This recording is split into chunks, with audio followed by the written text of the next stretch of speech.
yang ketujuh itu tipe yang tanpa nama atau tidak bisa dinamai. Nah, itu disebut uh,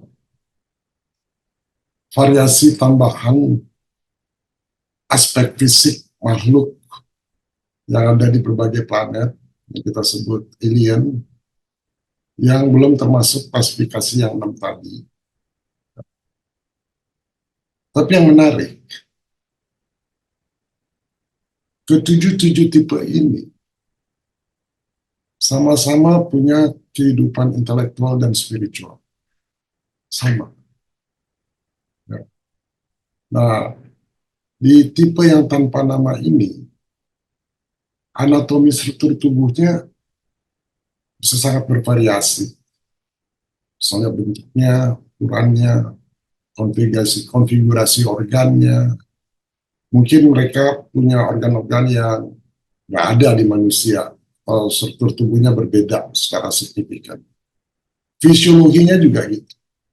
Fungsi tubuh mereka mungkin cara mereka mencerna makanan, bernapas, atau bereproduksi bisa sangat berbeda dari manusia. Mungkin mereka punya sistem pencernaan yang bisa mengubah bahan kimia beracun bagi kita, atau sistem pernapasan yang dapat mengambil oksigen dari atmosfer yang berbeda. Kita nggak tahu. Ini disebut tanpa nama. Barangkali mereka punya cara sel dan jaringan mereka menggunakan energi listrik dan kimia untuk berfungsi dalam kehidupannya itu berbeda dengan manusia. Misalnya mereka punya sel-sel yang mampu uh, menyimpan energi listrik seperti baterai atau uh, menggunakan reaksi kimia yang berbeda untuk metabolisme tubuhnya. Lalu reaksi terhadap energinya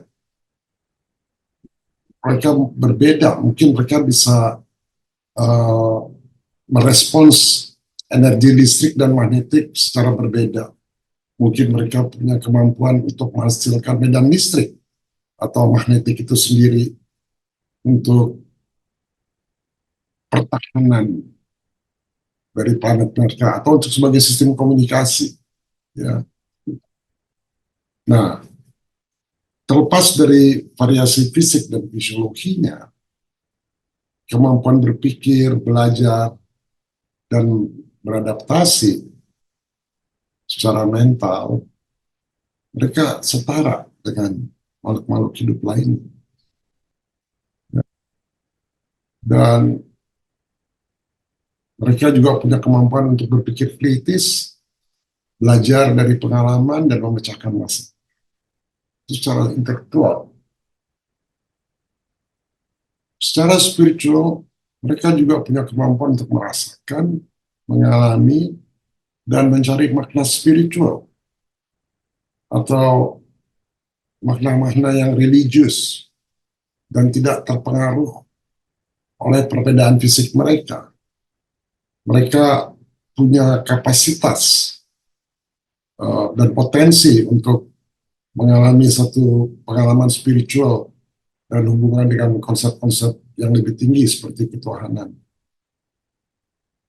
Ya, dengan kata lain, dari 7 tipe tadi yang saya sampaikan, meskipun ada banyak variasi dan ada banyak tipe, ya,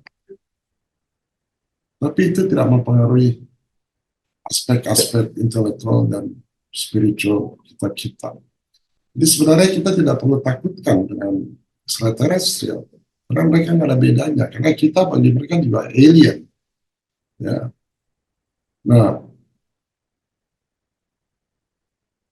ini menunjukkan bahwa ada sesuatu yang lebih besar daripada alien itu sendiri. Jadi seperti saya sampaikan, ada pembawa kehidupan. Nah, di sini kita akan melanjutkan ya nanti dengan tipe-tipe otaknya bagaimana, secara anatomis lah kita akan bahas dulu. Nah, baru nanti bagaimana pandangan mereka terhadap berbagai konsep yang sering jadi pertanyaan di benak kita. Demikian saudara-saudara, semoga bagian ini bisa mencerahkan. Terima kasih atas perhatiannya.